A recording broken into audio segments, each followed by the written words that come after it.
എല്ലാവരും ചായ കുടിച്ചു കഴിഞ്ഞില്ലേ?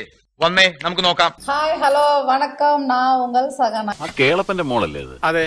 കുട്ടികളൊക്കെ അങ്ങ് വളർന്ന് വലിയ പെണ്ണുങ്ങളായല്ലേ? வெளிநாட்டுல வந்து மாச கணக்குலாம் கிடையாது, வருஷம் கணக்குறாங்க. 2 வருஷம் 3 வருஷம் 4 வருஷம் 5 வருஷம். നീ കൂടുതൽ കഥയൊന്നും ഇറക്കണ്ട, നേരെ കാര്യത്തിലോട്ട് വാ. அந்த மாதிரி இருக்கிறவங்க இப்ப ஆண்கள் வந்து அந்த உணர்ச்சி வரும்போது அவங்க என்ன செய்வாங்க? அது உத்தரம் பரா. நிறைய ஆண்கள் வந்து கைப்பழக்கம் பண்றாங்க. കടച്ചിലല്ല, കൈപ്പണിയാ കൈപ്പണി. ஆண்கள் வந்து கையில பண்றாங்க, அதுல என்ன அவங்களுக்கு எப்படி சொல்றது? നീ കൊഴയാതെ പറയാൻ വല്ലതുകൊണ്ട് നേരെ പറ. இப்ப கையில பண்றாங்கனாக்கா அதுல சுகம் அடைஞ்சிடுவாங்களா? அதுல എനിക്ക് എന്തോ പോലെ. ஆமா, இன்பம் வந்துருமா? இன்பம் வந்துடும், இல்ல விந்து வந்துடும். அது எப்படி விட்டாலும் பரவாயில்ல, எப்படி விட்டாலும் பரவாயில்ல, உள்ளே விட்டாலும் பரவாயில்ல, வெளியே விட்டாலும் பரவாயில்ல, கையில விட்டாலும் பரவாயில்ல.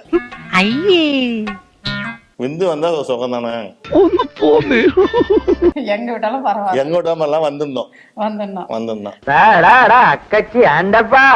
இந்த வெளிநாட்டுல இருக்கிற ஆண்கள் தயவு செய்து நான் சொல்றத நல்லா கேளுங்க நண்பர்களே. இந்த கைப்பழக்கம் பண்ணவங்களுக்கு எல்லாம் ஒரே நிமிஷத்துல அவுட் ஆயிடும். ஏன்னா சுய இன்பம் பண்ணும்போது இந்த உறுப்பை ரொம்ப கசக்குவீங்க. ஐயோ, அந்த உறுப்புல இருக்கிற நரம்புகள் சூடாகி சுருங்கிடும். இனி நம்மள எந்த செய்யுமா இல்லையா? இந்த கைப்பழக்கம் பண்ணவங்களுக்கு எல்லாம் ஒரே நிமிஷத்துல அவுட் ஆயிடும். மூடுவை